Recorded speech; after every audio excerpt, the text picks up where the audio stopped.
ഒരാൾക്ക് വീട് നിർമ്മിക്കുമ്പോൾ എസ്തെറ്റിക്കും ആകണം, എന്നാൽ കൂടെ ഫംഗ്ഷനാലിറ്റിയും വേണം. രണ്ടിലും കോംപ്രമൈസ് ചെയ്യാൻ പറ്റില്ല. സോ രണ്ടും കൂടി ഒരുമിച്ചിട്ട് ബഡ്ജറ്റ് കൺസ്ട്രെയിന്റിൽ എങ്ങനെ നിർമ്മിക്കാം?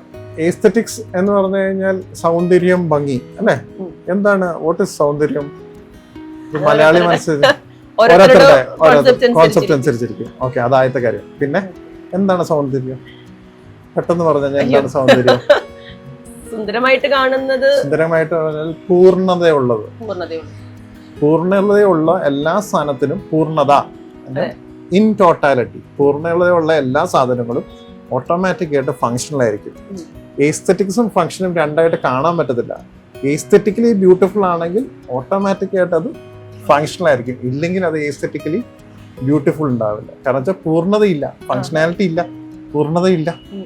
പിന്നെ അത് കാഴ്ചപ്പാടിനനുസരിച്ച് മാറും. ആക്ച്വലി ആ മാറുന്നത് ഓരോരുത്തരുടെ ഇതാണ്. അത് ആരാണ് ആ വ്യക്തിക്ക് വേണ്ടത് അതിനനുസരിച്ചിട്ടാണ് നമ്മളത് ചെയ്യുന്നത്.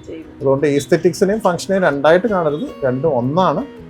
പൂർണ്ണത എന്നാണ് എസ്തെറ്റിക്സിന്റെ അൾട്ടിമേറ്റ് അർത്ഥം ആക്ച്വലി എന്നെ ഡിഡക്ട് ചെയ്തത്. ആ പൂർണ്ണതയിൽ ഫങ്ഷനാലിറ്റിയും വരും ആക്ച്വലി.